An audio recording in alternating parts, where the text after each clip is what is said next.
Պարոն Ալեքսանյանը մի քանի րոպե առաջ մոտավոր այն միտքը հնչեցրեց, որ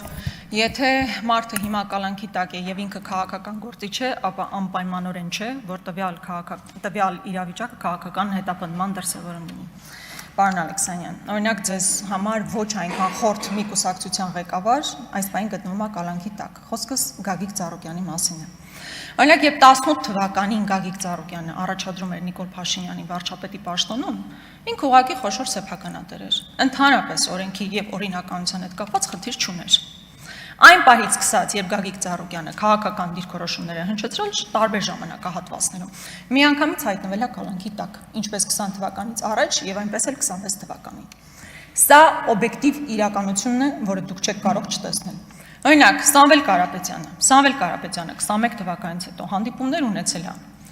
Նիկոլ Փաշինյանի հետ եւ այն պահից սկսած, երբ հնչեցրել է որևէ միտք, որը ձեր քաղաքականությանը հակառակ է, միանգամից հայտնվել է կալանքի տակ։ Եթե այսօր Ռոբերտ Քոչարյանը չզբաղվեր քաղաքականությամբ, նրա նկատմամբ որևէ քրեական հետապնդում չէր լինի։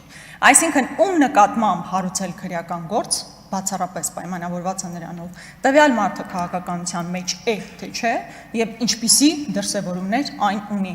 որովհետեւ բազմաթիվ մարդիկ, ում վերաբերյալ դուք դիրքորոշումներ եք ունեցել ու վատ առումով դիրքորոշումներ, բայց եթե այդ մարդիկ հիմա ձեր կողքին են, իրենք ընդհանրապես խնդիր չունեն։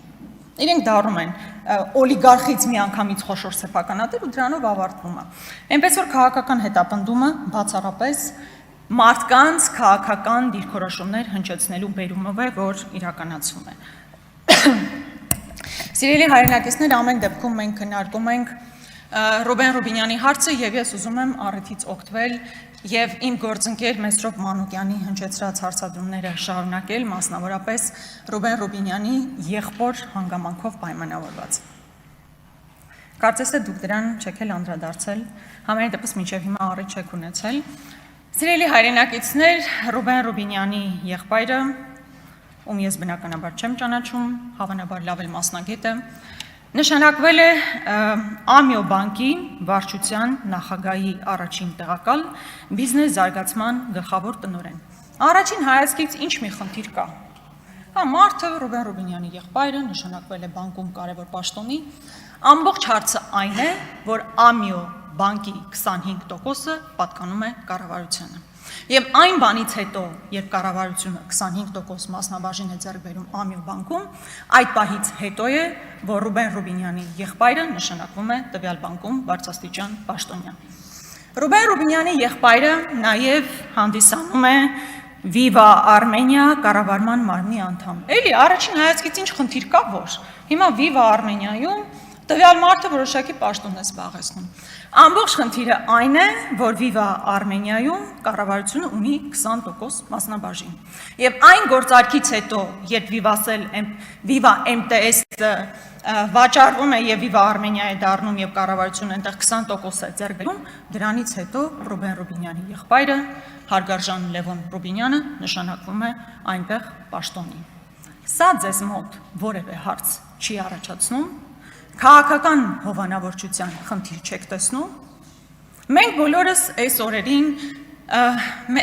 իհարկե կանդրադառնանք, բայց կենտրոնացել ենք Հայկ Կոնջորյանի կնոջ հետ կապված հարցին, ով նշանակվել է Հայփոստում տնօրեն եւ բավականին բարձր աշխատավարձ է ստանում, ինչը նորմալ է, բա պետք է խոսենք։ Բայց նաեւ պարոն Ռուբինյան, դուք պետք է այս ամբիոնից ասեք, թե ոնց է ստացվել, որ ձեր եղբայրը նման աննախադեպ հաջողություններ է գրանցում այն կազմակերպություններում, որտեղ կառավարությունը որոշակի մասնաբաժին է ձեռք բերում։ Իմիջիայլոց այս խնդիրը եզակի չէ, եւ կան նաեւ այլ պաշտոնյաներ, ովքեր նույն ուղով են գնացել։ Օրինակ, Արարատ Միրզոյանի կինը հանդիսանում է ներդրումների աջակցման կենտրոն հիմնադրամի ղեկավար։ Որպեսզի մոտավոր պատկերացնեք սա ինչ է, դա Անիվ հիմնադրամի քույր կազմակերպությունն է։ Հիշում ենք բոլորս Անիվ հիմնադրամով մոտ 25 միլիարդ վատնված գումարները։ Հիմա վատնեցին, Ավինյանը հանգիստ իր համար հիմա էլ մուլտի վելնեսն է խլում ու դրանից մեծ գոհունակությամբ հայտարարություններ անում, հիմա ստեղծել են այլ հիմնադրամ, եւ ով պետք է ղեկավարի այդ հիմնադրամը, իհարկե որևէ պաշտոնյայի կին, այս դեպքում Արարատ Միրզոյանի կինը։ Ես իհարկե բացարձակ խնդիր չունեմ ոչ Արարատ Միրզոյանի կնոջ հետ, ոչ Լևոն Ռուբինյանի հետ եւ մնացածի, կարող լավ են մարդիկ են, լավ են մասնագետներ են, բայց այդ ո՞նց է ստացվում, որ հենց պետությունը, կառավարությունը որոշակի մասնաբաժին է ձեռք բերում, այնտեղ գնում են բարձր աշխատավարձով, սա շատ կարևոր է, բարձր աշխատավարձով պաշտոններ են զբաղեցնում։ Նման մի բան հավանաբար հիշում եք, երբ որ Ալեն Սիմոնյանի եղբայրը կազմակերպությունը, այս բանը լավ չեմ հիշում, բավականին Եվրոասֆալտը, այո, բավականին մեծ տենդերներ էր շահում։ Բավականին մեծ տենդերներ էր շահում, որ պահին Ալեն Սիմոնյանի եղբայրը այդ ղեկավարի պաշտոնից դուրս եկավ, այդ կազմակերպությունը հիմա սնանկացման եզրին է։ Այսինքն սնանկացման process-ը հիմա գնում։ Այդքան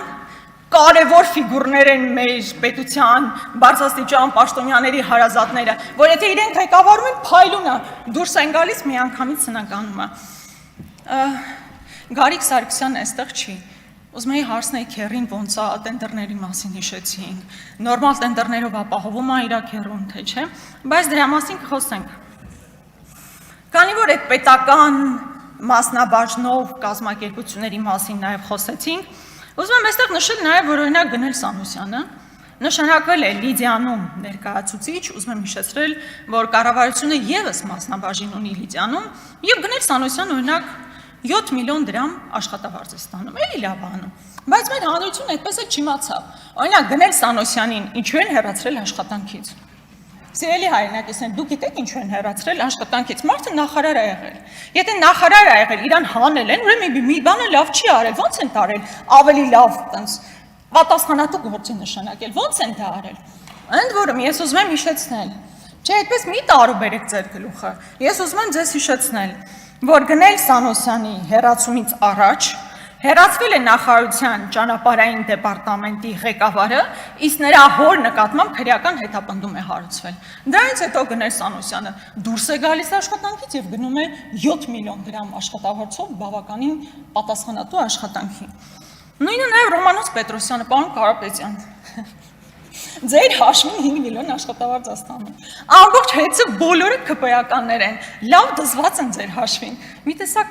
ռուսեն ասեց աբիդն է, չէ, որ մարդիկ ձեր հաշվին այդքան հարստանում են։